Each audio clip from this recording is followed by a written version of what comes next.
میں چترال گیا تو وہاں خوبصورت لڑکیوں کا بازار لگا ہوا تھا جہاں پر 50,000 میں دلہنیں فروخت ہو رہی تھیں۔ میں کمارا تھا، ایک بڑی حسین لڑکی مجھے 40,000 ڈسکاؤنٹ پر مل گئی تھی۔ نکاح کے بعد جب میں اس لڑکی کے ساتھ ہم بستری کرنے لگا تو میں بہت ہی خوش تھا اور میرا نکاح ایک نہایت ہی حسین خوبصورت لڑکی سے ہو رہا تھا۔ میں عام سا لڑکا تھا، کبھی تصور بھی نہیں کیا تھا کوئی اتنی نازک حسین لڑکی میری بیوی ہو سکتی ہے۔ میری نسبت میری ہونے والی بیوی کا رنگ بہت چمکتا دکھتا تھا اور اس کی آنکھیں بھی بھوری تھیں۔ خوشی میرے چہرے سے پھوٹ رہی تھی۔ میرے دوست مجھے چھیڑ چھاڑ کرنے لگے، تم تو چھپے رستم نکلے ہو، سچ بتاؤ کیا تم سے پہلے یہی سوچ کر یہاں آئے تھے؟ میرے دوست تعجب سے ہو رہے تھے اور ان کی بات پر میں ہنس پڑتا تھا۔ میں تو صرف دوستوں کے ساتھ چترال گھومنے گیا تھا۔ وہاں جا کر خبر مل ہوئی کہ وہاں میلے کا موسم تھا اور اس میلے میں لڑکے اور لڑکیاں گیت گاتے ناچتے عید مناتے ہیں۔ یہ شادیوں کا موسم ہوتا ہے جس میں لڑکے لڑکیاں ایک دوسرے کا جیون ساتھی منتخب کرتے ہیں۔ میں نے بھی باقی لوگوں کی طرح چترال کی نہایت ہی حسین کم عمر لڑکیوں کے بارے میں بہت سن رکھا تھا۔ میرے دوستوں نے اس میلے کے بارے میں سنا تو مچل اٹھے، کہنے لگے کہ اگر یہاں تک آنے کا اتفاق ہو ہی گیا ہے تو ہمیں اس میلے میں بھی شرکت کر لینی چاہیے۔ مجھے لگا کہ وہ لوگ ہمیں اپنے میلے میں آنے نہیں دیں گے کیونکہ ان کی جوان لڑکیاں نہایت ہی خوبصورت روایتی لباس میں تیار ہو کر ناچتی گاتی ہیں، عید مناتی ہیں۔ مگر تب وہ دوستوں نے بتایا کہ اس میلے میں کسی بھی کوئی بھی پابندی نہیں ہوتی، باہر کے لڑکے لڑکیاں بھی وہاں پر لطف انداز ہونے جا سکتے ہیں۔ میں بھی دوستوں کے ساتھ اس محفل میں پہنچ گیا تھا۔ وہاں جا کر تو میری اور میرے دوستوں کی آنکھیں پھٹی کی پھٹی رہ گئی تھیں۔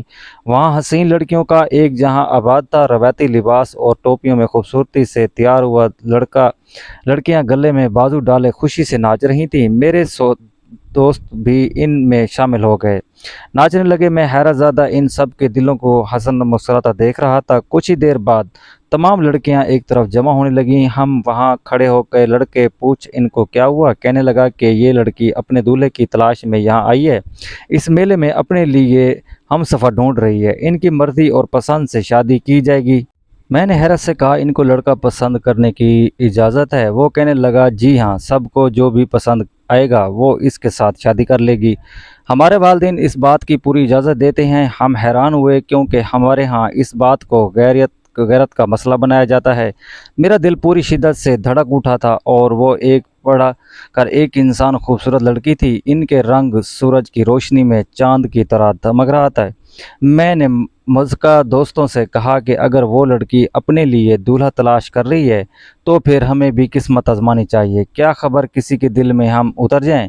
میں دوستوں کو اکسا رہا تھا۔ سچ تو یہ تھا کہ میں ادھر لڑکی سے نکاح کر لینا چاہتا تھا، وہیں کھڑے کھڑے لڑکیوں کو دیکھتے ہوئے میرا دل میں حسرت سی پیدا ہو گئی تھی کہ میری بیوی بھی ایسی حسین ہونی چاہیے۔ میرا دوست کہنے لگا، 50,000 کہاں سے لاؤ گے؟ ایک دلہن کی قیمت 50,000 ہے، ہمارے پاس اتنے پیسے نہیں ہیں کہ ہم اپنے لیے یہاں سے دلہن پسند کر لیں، اس لیے دور سے دور آنکھیں ٹھنڈی کرو اور واپس چلو۔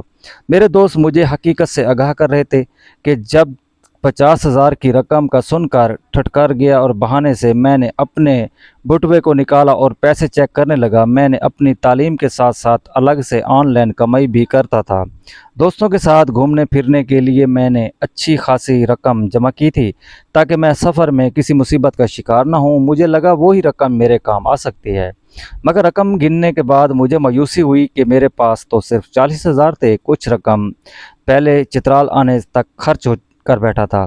میری نظر بار بار ان خوبصورت لڑکیوں کی طرف جا رہی تھی۔ میری نظر ایک لڑکی پر جمی تھی کہ وہ دبلی پتلی کم عمر لڑکی تھی۔ اس کی رنگت بہت ہی شفاف اور نہایت ہی لمبے بال تھے، سر پر چترال کی روایتی ٹوپی رکھے وہ بہت ہی حسین لگ رہی تھی۔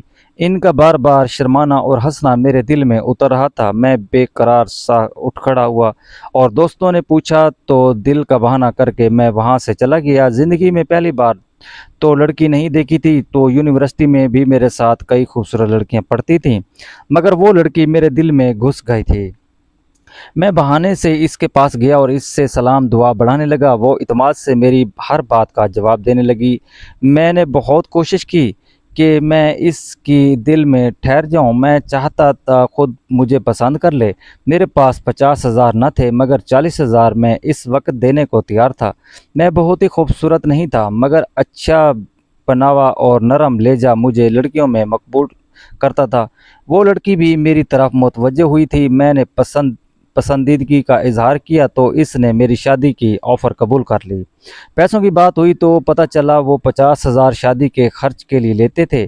میرے پاس 40,000 تھے۔ انہوں نے وہی لے لیے اور شادی طے کر دی۔ مگر نکاح کا مرحلہ آیا تو میں ہوش میں آیا۔ ان لوگوں کا مذہب اسلام نہیں تھا۔ اب مجھے فکر ہونے لگی کہ میں اس لڑکی کو کیسے اپنے نکاح میں لوں گا، اور جب اس کا مذہب اسلام نہیں تھا میں اپنے مذہب سے پیچھے نہیں ہٹ سکتا تھا۔ میری پریشانی جان کر وہ لڑکی بولی، ہمارے لیے مذہب میں نے نہیں رکھتا۔ اگر آج میں ادھر کسی فرد سے شادی کرتی تو ہمارا یہی مذہب رہتا اور میں اپنے مذہبی رسومات کے مطابق اس کو اپنا شوہر بناتی۔ مگر تم مسلمان ہو، تم چاہو تو مجھے کلمہ پڑھا کر مسلمان کر سکتے ہو۔ میں تمہارے ساتھ تمہاری رسومات کے مطابق ہی شادی کروں گی۔ یہ سن کر تو میری ساری فکر ہوا ہو گئی تھی اور میں بھاگتے ہوئے اپنے دوستوں کے پاس پہنچا۔ جب میں نے انہیں اپنے نکاح کا بتایا تو وہ سب بے یقینی سے مجھے دیکھنے لگے۔ انہیں لگا میں مذاق کر رہا ہوں۔ تمہیں بھی جو لڑکی پسند آئے اس سے جا کر بات کرو، دوستی بڑھاؤ، ہو سکتا ہے بغیر پیسوں کے وہ بھی لڑکی مان جائے، کیونکہ یہاں ہر لڑکی اور لڑکا جو بھی ایک دوسرے کو پسند کر لے وہ نکاح کر رہے ہیں۔ میں نے اپنے دوستوں کو کہا تو ایک دوست مجھ سے کہنے لگا، تم پاگل ہو، حسین عورت کے دیوانے ہو رہے ہو، تمہیں کیا خبر ان لڑکیوں کے بارے میں، کیسی کیسی کہانیاں مشہور ہیں۔ شادی اگر ایک دن کا کھیل ہوتی تو ہم بھی ضرور کر لیتے، مگر یہ عمر بھر کا فیصلہ ہے۔ تم ایک انجان مذہب اور انجان جگہ کی لڑکی کو جب اپنے گھر لے جاؤ گے تو تم سوچو کیسے اپنے والد کو اس کے بارے میں بتاؤ گے۔ میں نے سر جھٹکا دیا اور میں نے کہا، مجھے کوئی پریشانی نہیں، میں لڑکی کو مسلمان کر کے اس سے نکاح کروں گا اور واپس مجھے زیادہ وضاحت دینے کی ضرورت نہیں ہے۔ تم جانتے ہو میری والدہ کی چند سال پہلے ہی وفات ہو چکی ہے۔ میرے والد تو پہلے ہی سمجھ نہیں پاتے میرا رشتہ کیسے اور کہاں کریں۔ میں نے کہا، مجھے یقین ہے جب میں اپنی بیوی کو اپنے والد سے ملواؤں گا تو وہ اسے کھلے دل سے قبول کر لیں گے۔ مگر میرے دوست عجیب سے انداز میں مسکراتے ہوئے بولے، ابھی تو خوش ہو رہے ہو اور ہمیں تمہاری خوشی ضائع نہیں کرنی چاہتے، مگر شادی کے بعد تمہیں اندازہ ہو جائے گا کہ یہ لڑکیاں کتنی عجیب ہیں۔ ان کی حرکت تم برداشت نہیں کر پاؤ گے۔ نکاح کرنے سے ایک بار ضرور سوچ لینا، شادی کے بعد ایسا نہ ہو تم اپنی بیوی کو سمجھنے لگو تو طلاق کا فیصلہ کر بیٹھو۔ میں سمجھ نہیں پایا میرے دوست مجھے کیا سمجھانا چاہ رہے تھے۔ میں تبھی اندازہ نہیں کر پایا تھا۔ میں غلطی کرنے والا تھا۔ میں نے یہ جاننے میں دلچسپی نہیں لی کہ انہوں نے ان کے لوگوں کے بارے میں کیا کیا کہانیاں سن رکھی تھیں۔ میں کچھ نہیں جاننا چاہتا تھا۔ میرے دماغ میں تو بس اس وقت لڑکی کا حسن سوار تھا۔ اپنی خوشی میں میں نے اپنے دوستوں کے کسی بات کو توجہ نہیں دی۔ میں نے کہا، میں سب سنبھال لوں گا، ویسے بھی لڑکیاں شادی کے بعد بدل جایا کرتی ہیں۔ مجھے پورا یقین تھا کہ یہ زندہ دل معصوم لڑکی میری بیوی بن کر میری زندگی کو حسین بنا دے گی، مگر میرے دوست نہ جانے کیا اشارے کر رہے تھے۔ اس وقت میں نے انہیں زیادہ توجہ نہیں دی۔ میرے دل میں کہیں ہلکا سا یہ خیال بھی سر اٹھا رہا تھا کہ میرے دوست جلن کا شکار ہو رہے تھے۔ وہ ان لڑکیوں کو دیکھ کر آہیں بھر رہے تھے، مگر ان کے پاس اتنی رقم نہ تھی کہ وہ اس لڑکی کو پسند کرتے۔ میری قسمت اچھی تھی کہ مجھے 40,000 ڈسکاؤنٹ پر میری پسند کی لڑکی مل گئی تھی۔ میں نے ہونے والی بیوی کے پاس گیا اور اس کا نام مہرو انسا تھا۔